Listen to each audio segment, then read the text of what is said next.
Friend, आज मैं आपको class 10th maths height and distance से आपको एग्जाम्पल क्वेश्चन को सॉल्व करके बताऊंगा। ये क्वेश्चन बोर्ड में अक्सर पूछे जाते हैं, बहुत इंपॉर्टेंट क्वेश्चन है। एग्जाम्पल 7 है, NCERT बुक की है। आप इसको पहले क्वेश्चन को आप समझेंगे, क्वेश्चन को बहुत अच्छे से पढ़ करके समझना है और फ्रेमिंग करना है, डिज़ाइन करना है, उसके बाद ये सॉल्व हो जाएगा। तो स्टार्ट करते हैं। क्वेश्चन है आपका, from a point on a bridge across a river the angle of depressions of the banks on opposite sides of a river are 30 degree and 45 degree. कह रहा है कि एक रिवर है। अब देखिए यहाँ पर मैंने फिगर बनाया है, ये रिवर है, ऐसे बह रहा है रिवर, ठीक है। ये रिवर है, रिवर के दो किनारा, एक रिवर के किनारे होते हैं ना, एक ये किनारा है, ये बैंक है और ये बैंक है, दोनों बैंक के किनारे ऐसे करके एक पुल बना हुआ रिवर का, ये पुल है, ब्रिज। और इस ब्रिज के ऊपर आने जाने के लिए लोगों का रास्ता है इधर से, है ना। और अब ब्रिज के जो ये किनारे से यहाँ से लेकर के ब्रिज की डिस्टेंस, ये वाले साइड, ये जो है, और ये ब्रिज का जहाँ पर वाटर फ्लो हो रहा है उस जगह की डिस्टेंस है 3 मीटर।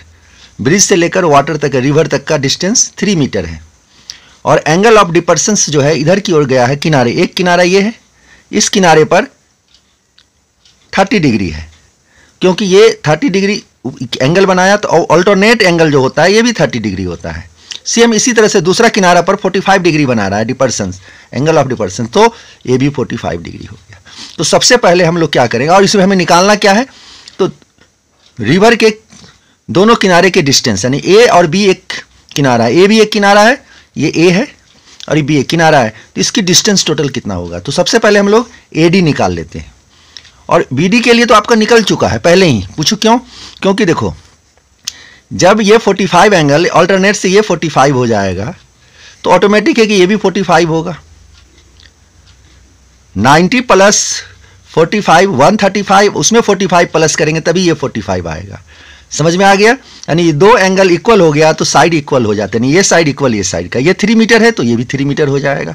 तो हमारी सारी प्रॉब्लम इस ट्राइंगल में, इस ट्राइंगल में हम लोग ADP यानी APD में ट्राइंगल में हम लोग ये 45 डिग्री का हो जाएगा, तो हम लोग इसमें यूज़ करेंगे। देखो कैसे कर रहे हैं, बाकी तो तुम्हारा निकला हुआ है, आप लिख सकते हो PD इक्वल टू BD, यहाँ पर लिख सकते हो PD equal to BD equal to 3 metre. क्यों है भाई? तो आइसोसेलेस ट्राइंगल में रूल होता है ना,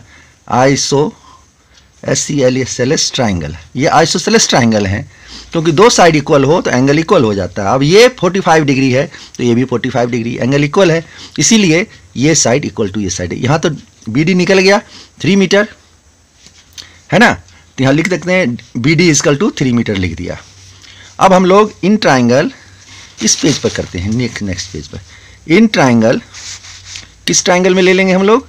ये ट्राइंगल में APD, इन ट्राइंगल APD। अब APD में देखो क्या क्या ध्यान से देखना है। ये हमारा गिवन है 3 मीटर और ये निकालना है, तो इन दोनों को यूज़ करेंगे। ये किसके लिए? परपेंडिकुलर। ये क्या हो गया? बेस हो गया। और ये एंगल 30 डिग्री, तो P/B किसके लिए होता है? 10 के लिए होता है ना। और 30 डिग्री, तो यहाँ लिखेंगे 10 30 डिग्री, 10 30 डिग्री इक्वल टू क्या हो जाएगा? Perpendicular by base, P/B। अब P और B जो भी है हमारा 3 मीटर है, परपेंडिकुलर 3 मीटर है, अब बेस हमें x मान लेते हैं, या x ही मान लो। चलो, तो क्या लिखेंगे? 3/x यहाँ लिख सकते हैं। और 10 30 डिग्री का वैल्यू क्या होता है? टेबल से देखोगे, याद रखोगे, 10 30 डिग्री इक्वल टू होता है, 10 30 डिग्री इक्वल टू होता है 1/√3। अब यहाँ पर 10 30 के वैल्यू को ये रख देंगे, 1/√3 इक्वल टू ये 3 हो जाएगा। परपेंडिकुलर लाइन 3 मीटर हाइट है और बेस को हमने x मान लिया। अब क्रॉस मल्टीप्लाई कर देते हैं तो x इक्वल टू 3/√3, ये आ गया हमारा x निकल गया। इसमें हमें प्लस क्या करना है कि हमारा किनारा आ जाए पूरे के पूरे, तो प्लस करना है। देखो AB equal to AD plus DB, AB equal to AD plus PB, है ना। AB इक्वल टू DB, ये डीबी हो जाएगा, है ना, डीबी। यानी कि रिवर के किनारा जो है दोनों साइड एक तरफ से दूसरे तरफ निकालना है हमें, तो एडी प्लस डीबी कर देंगे तो ए बी निकल जाएगा।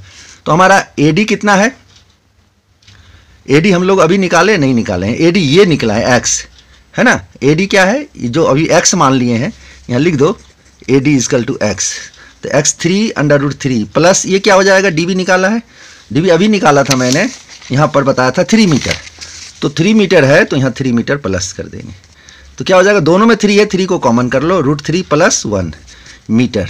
अब इसके आगे बढ़ाना हो तो आप ऐसा लिख सकते हो 1.73, √3 की वैल्यू और 1 इसमें प्लस कर दोगे तो क्या हो जाएगा 3 × 2.73।